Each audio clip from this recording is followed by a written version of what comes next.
kalau saudara nangkap firman, iblis tidak bisa menyerang engkau.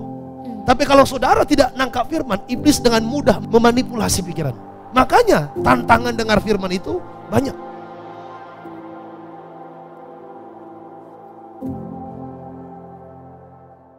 Jadi saudaraku, pengagungan yang ada dari mulut kita itu melakukan pembalasan terhadap bangsa-bangsa, penyiksaan terhadap suku-suku bangsa. Ini gambaran daripada musuh-musuh kita. Jadi saat kita menyembah, saat kita mengagungkan Tuhan itu, maka Tuhan mengerjakan pertolongan dan juga kemenangan bagi kita. Saudara lihat kisah daripada Raja Yosafat ketika mereka diserang dengan 3 bangsa yang besar, maka mereka memuji-muji Tuhan, maka apa yang terjadi? Mereka pun berkemenangan. Lalu mereka bernyanyi, musuh datang 3 bangsa yang besar menyerang. Tadi mereka takut, makanya kalau saudara takut apa yang harus kamu lakukan? Memuji-muji Tuhan. Kalau kamu khawatir apa yang harus kamu lakukan? Bersorak-sorai bagi Tuhan. Percaya itu sangat mempengaruhi hidup kita. Amin. Makanya ini yang coba dirusak oleh iblis. Ya, diberikan kekhawatiran, ketakutan supaya kita tidak percaya. Ya, tetapi saya berdoa hari ini kita menguatkan iman kita untuk percaya. Walaupun seolah-olah belum terjadi apa-apa, tapi tadi Markus 11 ayat 24 katakan, apapun yang kamu minta percayalah kamu telah menerimanya, maka hal itu akan diberikan. Haleluya. Haleluya.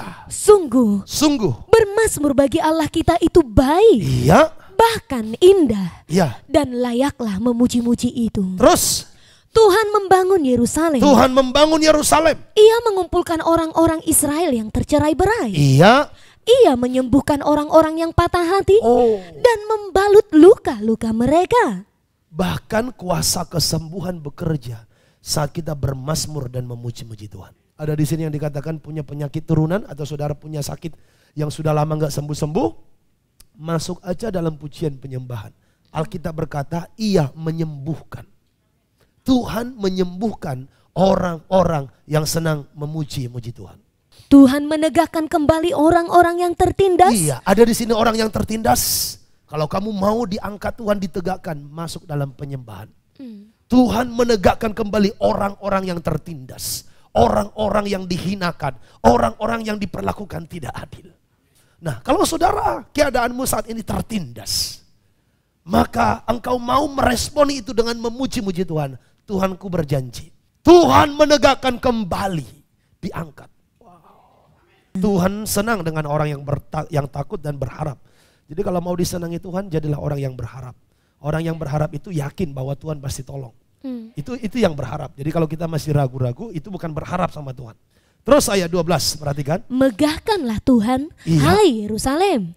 Pujilah Allahmu. Pujilah Allah, hai Sion. Nah, megahkan Tuhan, hai Yerusalem. Pujilah Allah, hai Sion. Terus. Sebab ia meneguhkan palang pintu gerbangmu dan memberkati anak-anakmu di antaramu. Nah, saudara lihat, yang diberkati bukan hanya engkau, tapi sampai kepada anak-anakmu. Amin.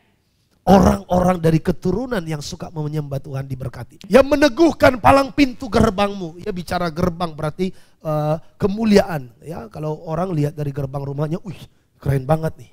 Dan memberkati anak-anakmu. Saudara mau lihat anak-anakmu diberkati? Senanglah memuji-muji Tuhan. Lanjut terus. Ia memberikan kesejahteraan kepada daerahmu dan mengenyangkan engkau dengan gandum yang terbaik. Ternyata bukan hanya kita, daerah kita pun diberkati. Amin. Jadi kalau di Cengkareng ini atau di Jakarta, Jabodetabek ini, kita semua orang-orang yang senang memuji Tuhan, daerah ini menjadi daerah yang diberkati. Makanya anak Tuhan itu kemana dia pergi, lalu mendirikan mesbah di situ, maka daerah itu diberkati. Jadi saudara, kalau kamu punya usaha, punya bisnis, nah di situ kamu senang memuji Tuhan, diberkati. Bukan hanya bisnismu, bisnis yang lain pun diberkati. Jadi yang diberkati kita, keturunan kita, daerah kita. Ia menyampaikan firman-Nya, lalu mencairkan semuanya. Nah, kalau orang ini sudah senang memuji Tuhan, lalu dia menerima firman, maka firman itu mencairkan semuanya. Siapa yang pengen dicairkan berkatnya di sini? Pengen dicairkan, wah cair. Oh Tuhan cair, oh haleluya. Senang memuji Tuhan, lalu terima firman Tuhan, maka firman itu mencairkan semuanya. Kalau saudara nangkap firman, iblis tidak bisa menyerang engkau. Tapi kalau saudara tidak nangkap firman, iblis dengan mudah memanipulasi pikiranmu. Makanya tantangan dengar firman itu banyak. Makanya saudara waspada. Iblis akan mencoba merusak fokusnya kita supaya nggak dapat firman. Karena kalau firman itu kamu terima, mencairkan semuanya.